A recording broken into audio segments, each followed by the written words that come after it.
Hey, what's going on, guys? This is Bryce Lewis. Just a quick update to training here. Every 4 weeks, I am doing some type of AMRAP work. This time with 87.5%. Next time will be with 90. Kind of midway through a training block right now, and feeling pretty darn good about things. Squats moving well. I'm trying to cut depth a little bit shallower here. So great performance here. I think 7 reps here. Bench press 380 for 8 coming up, and then a PR single at 455, followed by some sumo deadlift work at 620 for 5 reps. So on the whole, great stuff going on here, and the rest of the time I can talk about technique. So like I mentioned, I'm trying to cut depth a little bit higher on these and not necessarily bottom out so much. We'll see how that pays off. We're at relatively high intensities right now, but this is nowhere in the 90 plus, so we'll have to see if it translates well there, and if it actually translates to better progress instead of less. So that's really ultimately the goal anyways. So yeah, small tweak there. As far as bench press goes, I feel like I've really settled into a groove where I don't have to worry too much about technique at all, and I'm just able to execute. And that's really ultimately the goal anyways. So I'm trying to create some tension in the glutes, keep my heels down on the ground, and actively press up through the hips as the bar leaves my chest every rep. I think I've found a grip width that works for me right now. My middle finger is on the rings.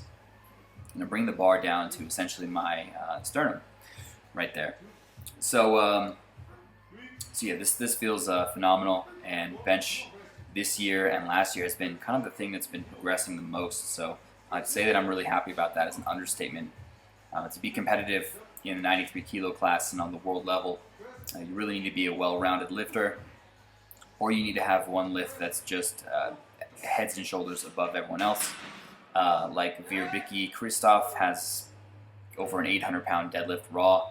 That kind of helps over his normal bench press, I'd say. So kind of two strategies. You have to get that total somehow. So he certainly gets his from the deadlift. Anywho, 455 bench here, and I tried 470 afterwards. Probably a little bit high. Yeah, I think I probably would have been good for 460, maybe 465, especially if I had jumped there instead of hit this first. But I'm really happy for this. Nice to see progress going. And the RPE here looks relatively low. It's interesting to say that when we're talking about a lifetime PR, but progress is progress. By the way, you're seeing the Rogue Fitness Ohio Power Bar there, the black zinc version. And I'll put up a full review on that hopefully later this week. But I'm really liking it so far. It's a very stiff bar, but the construction is really solid on the bar as a whole. So I'll talk a little bit about that, about who should be using this bar, and if it's worth it, and what other options there are, at least based on my own experience. So lastly, sumo here. I've been narrowing my stance a little bit, as I talked about in a previous video.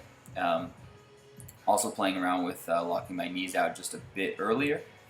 This bar is nice because I don't have to use straps, although for high rep deadlift stuff, I certainly encourage it. Allows you to focus more on the pull and less on other things. Also getting into a pair of shoes that are a little bit flatter all the way out to the sides, instead of the Innovates that are more like a slipper with how loose they are.